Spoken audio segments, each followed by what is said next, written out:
एक मत राम जी का है, एक मत लक्ष्मण जी का है। लेकिन राम जी ने कहा चिंता मत करो, युद्ध की जरूरत नहीं है, शांति हो जाएगी।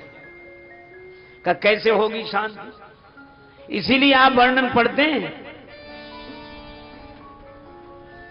परशुराम जी तब मिले जब राम जी की बारात लौटकर अयोध्या जा रही थी। पर तुलसीदास जी ने सोचा जंगल में मोर नाचा किसने देखा, परशुराम जी तो यहां आने चाहिए। उसी समय परशुराम जी फरसा लिए वीर वेश में सामने आकर खड़े हो गए।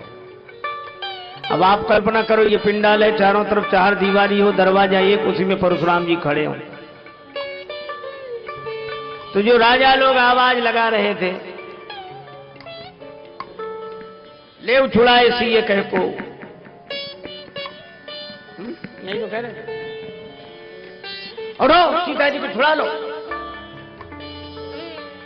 और जो हाथ ऊपर उठाए थे बोल रहा था, और जो उसने परशुराम जी को देखा हाथ ऊपर का ऊपर, मुंह बंद न हो। बगल वाले ने कहा क्या हुआ, हिम्मत से बोलो, हम तो साथ में, बोलो बोलो।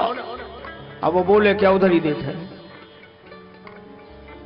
अब बगल वाले ने देखा, जो देखा परशुराम, भगवान परशुराम। क्रोध में लगते, प्रणाम करने कौन जाए, जो जाए वही मरेगा, नहीं जाओगे तो और जल्दी मरोगे। तो जो जहां थे वहीं से सिर रख रख के, पितु समेत ले ले निज नामू, लगे करन सब दंड प्रणाम।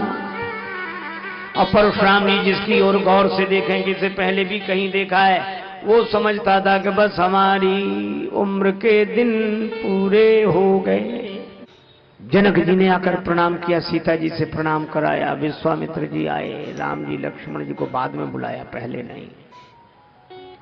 विश्वामित्र जी को गले से लगा लिया परशुराम जी ने, और परशुराम जी के दोनों हाथ विश्वामित्र जी अपने बगल में दबा लिए।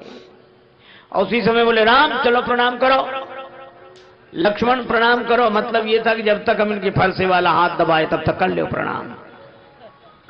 नहीं ऐसे प्रणाम करने कोई कह देगा यही फरसा उठ जाए तो संभाले कौन। राम जी लक्ष्मण जी ने प्रणाम किया, आशीर्वाद दिया। अरे भाई बड़े सुंदर है, कौन है, इतनी जल्दी परिचय दिया, राम लखन दशरथ के ढोटा। आशीर्वाद ठीक ठीक। अब जनक जी से पूछा ये भीड़ कैसी इकट्ठी है। जनक जी ने कहा बेटी का विवाह धनुर्भंग की प्रतिज्ञा की थी, धनुर्भंग की प्रतिज्ञा की थी। परशुराम जी ने पूछा तो क्या धनुष टूट गया। पलटकर देखा धनुष के दो टुकड़े। बड़े क्रोध में बोले कौजड़ जनक धनुष कहीं तोड़ा।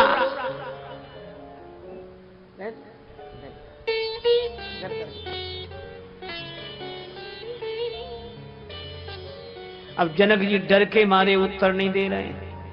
अच्छा देखो, एक अति दूसरी अति को जन्म देती है, क्रोध में आती है, अतिरिस बोले बचन कठोरा। तो जनक जी के डर में भी अति डर उतर देत नृपना ही,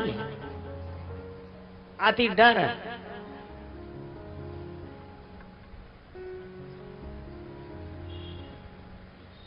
राम जी ने देखा कि कोई नहीं बोल रहा है।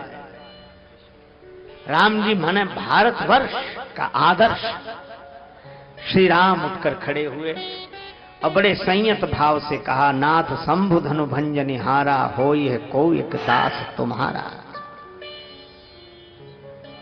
आपका कोई दास होगा। परशुराम जी बोले दास वो होता जो सेवा करे, सेवक सो जो करे सेवका, ये सेवा का काम है। राम कान खोलकर सुन लो, जिसने शंकर जी का धनुष तोड़ा वो सहस्त्राबाहु के समान हमारा शत्रु है। सभा में बैठे राजा कांप गए। जब परशुराम जी ने फरसा दिखाया, सहस्त्राबाहु के समान हमारा शत्रु है, तो राजा लोग कहते हे भगवान, अच्छा रहा कि हमसे धनुष नहीं टूटा, न अगर धनुष हमसे टूट जाता तो इनसे कौन सुलझता। भगवान जो करते अच्छा करते, तकदीर आजमाने तो हम भी गए थे।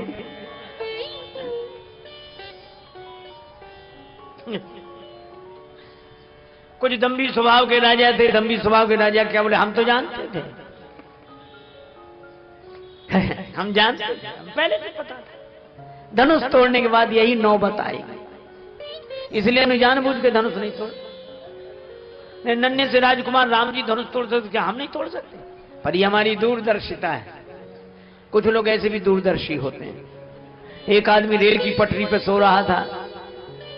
कुछ लोग समझाने गए, यहाँ काहे को पड़े? बोले मरने के लिए। अरे क्या जिंदगी बड़ी कीमती है, मरो मत। बोले पक्का निश्चय है। पर समझाने वाले ने देखा सिरहाने इतनी रोटियां रखे हैं। बोले जो रोटियां काहे को रखे? बोले वाह, इतना भी नहीं जानते, रेलगाड़ी लेट हो गई तो भूखों मरेंगे। कुछ लोग ऐसे भी दूरदर्शी।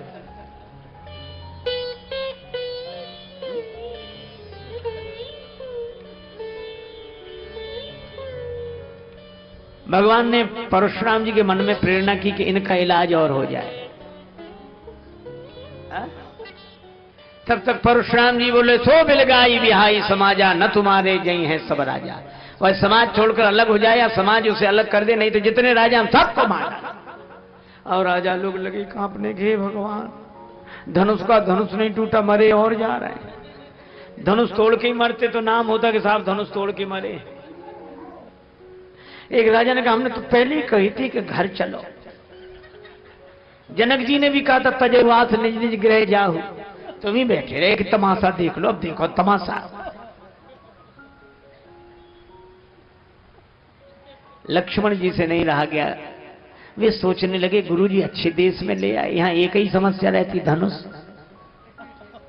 थोड़ी देर पहले एक महापुरुष नाराज हो रहे थे, क्यों नहीं टूटता? किसी से नहीं टूटता जनक जी। और टूट गया तो दूसरे इसलिए नाराज, क्यों टूट गया? किसने तोड़ दिया? लक्ष्मण जी प्रभु से बोले कि बुरा ना मानो तो इन बाबा जी से दो दो बात हम कर लें। बोले तुम क्यों करोगे? बोले जो जिस भाषा का जानकार हो उसे उसी भाषा में बात करने में सुविधा रहती है।